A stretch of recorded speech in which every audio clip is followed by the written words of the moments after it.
I just finished a private headshot session at my photography studio in Falls Church, Virginia, and I want to give you guys a sneak peek behind the editing process, how I eliminate or add certain colors, and how I like to edit my photos post-production. In Photoshop, the first thing we want to do is zoom in on the picture. We can do that with Control 0. Then what we want to do is we want to crop the photo so that we get just the background we want.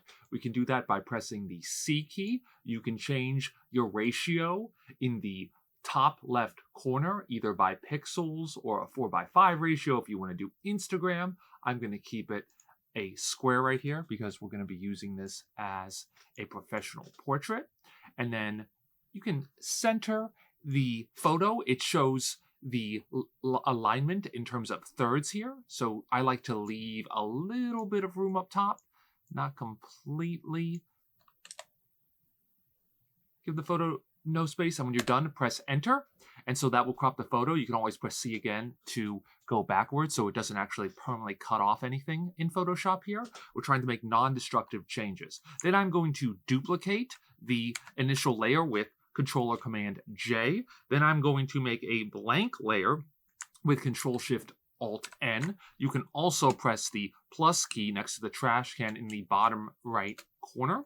And the first thing I like to do is sort of soften and heal the skin, and I can do that with the Spot Healing Brush tool. So simply take the Spot Healing Brush tool, J is the shortcut for it, and any imperfections you want to go over, simply start brushing over it. If there's a big spot, hold down the mouse and simply brush all over that.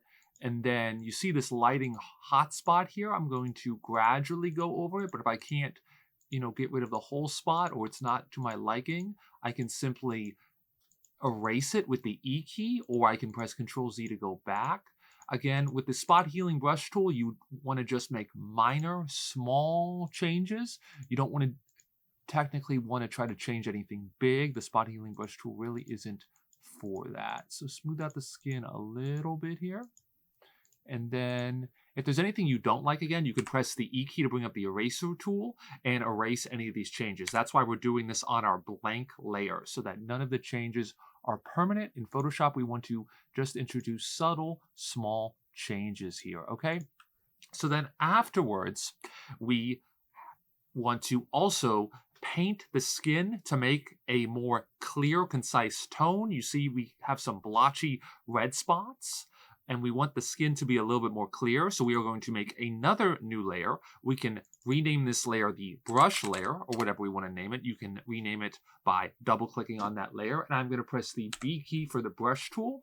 What I like to do is I like to decrease my flow. So flow is how thick the brush is. So if you keep on painting it over and over again, it will then get back to its original thickness of 100%. So if the flow is at 50%, brushing over twice will be just as thick as flow at 100%, but I'm going to make the flow very thin. I'm going to make it at 5%. Another thing I'm going to do is I'm going to press I for the eyedropper tool. I'm going to make sure the sample size is 5:5 here, and then I'm going to select a skin tone I want to possibly use. And so once I see that, my colors will change. My brush tool will change here to the skin color I selected.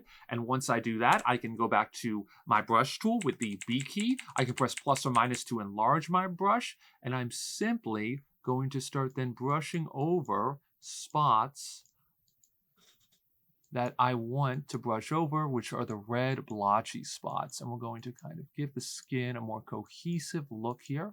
And again, if it doesn't look completely right, we're going to fix that in a second, but we're definitely going to make the skin a little bit more clear here, brighten up the reds here. And any reds we don't get, we have another fix for that. So again, you don't want to try to get too aggressive here, too aggressive in any one method. You just want to apply slight, simple changes here. Try to get this hot spot here. Okay, perfect. So there we go. Now, we may not like something we've done, which is the brush maybe too strong here. If the brush is too strong, what you can do is you can click on that brush layer, double click it, and layer style, the blending options menu will come up. And this is very important, is this blend if option. So in this blend if option, I'm going to move this over here so you can see it. What it does is it shows how to blend the colors, blend the layers, sorry, with each other. So this will blend this layer with the underlying layer. So you'll see that if I take this black knob here and I move it, it will gradually get rid of the paint I just did here. But if I hold down Alt and move the black knob, it will do a gradual transition. So now you can see the paint isn't as strong. So this was with the paint on with no changes, and this is with the blend, and this is with the blending all the way. And then this is what happens if I hold down Alt and slightly blend it. So it's letting in some of that red a little bit more, but it looks more natural. So it's blending it more naturally. And again, if you use lighter colors, you can also blend with the whites, and that will work as well. So either way, you can tinker with this as much as you want to get the settings you want as possible. So then click OK when you're done with that. And again, I want to show this was the original, and this is the current version. Another thing I'm going to do here is that we are going to create another layer, or sorry, we're going to go to our first layer here. I'm going to press W for the select tool, and I'm going to click this button up top. Click the Select Subject button, and you'll see a loading menu, depending on how fast or slow your computer is, and it will take some time to select your subject, and you may have to wait a second. I'll cut to when it's finally finished, but my computer is being slow today. After it's loaded, we can then click the Mask button, and so that looks like the camera button right next to the FX button. So once we create a mask, then what we can do is we want to apply a specific mask or a specific effect only to our subject. That's why we selected the subject, masked it out, and we're going to do selective color. We're going to do the selective color effect. Make sure to select the clipping mask button. That's the down arrow with the square next to it. And since we want to make the skin a little bit less blotchy, we notice it's red in some areas, we are going to zoom in, and then we're going to make sure the selective color menu is on reds. It's on reds by default, and we are going to simply look at what each option does. If you can see, we have 4 options. CMY. So CMY is the opposite of RGB. So the opposite of red is cyan. Opposite of green is magenta. Opposite of blue is yellow. So if you go all the way one way, all the way to the left of cyan, you get very red. We don't want that. We want actually to take the reds away. So what it helps is it helps to drag the cyans to the right. If magenta, if we drag it to the left, we're going to get more of a green texture. Again, we don't want that. We go all the way to the right, it's going to be red again, or reddish. So we're going to slightly drag down the magenta here. And then yellow again, it'll be blue and yellow. And we're not going to mess with that. We may add a little bit of yellow here. Almost undecidable. And then black. So black is, if you go left, it'll get whiter. And if you go to the right, it will get a little bit darker. If you notice, it looks a little more detailed in this case from bringing out the blacks. So we are going to we're going to leave that at 0 right there.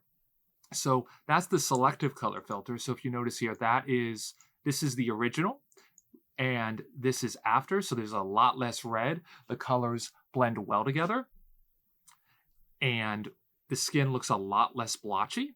One more thing we can do to bring out the background. I know it's a solid black background, but also we can add a brightness and contrast layer. Again, click the clipping mask, and we could increase the brightness if we wanted to. Let me do that. And if you notice here, this is actually a good thing to notice, is that we have kind of all these skin blotches from the other 2 layers. So those are the brush layer and the healing brush layer we did. And so the way we can get used to that or work on that is that we can merge the layers together, which is what I'll show you. So we'll go up to the brush layer and we'll select Control-Shift-Alt-E.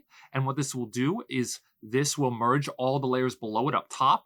And then I will simply click Alt on my mask, hold down Alt, drag my mask up here to create my masking layer, and then do my brightness contrast effect again. Make sure to make it a clipping mask. And then we can make our brightness contrast. I'll make the suit a little bit nicer, and I'll make the brightness a little bit less to kind of bring out the suit's ability. And I think he kind of starts to pop a little bit more. So again, we have the original, and we have the after.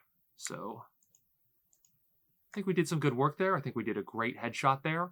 Hope everyone enjoys the video. Like the video, subscribe, guys. Let me know if I can do anything to improve. Have a great day.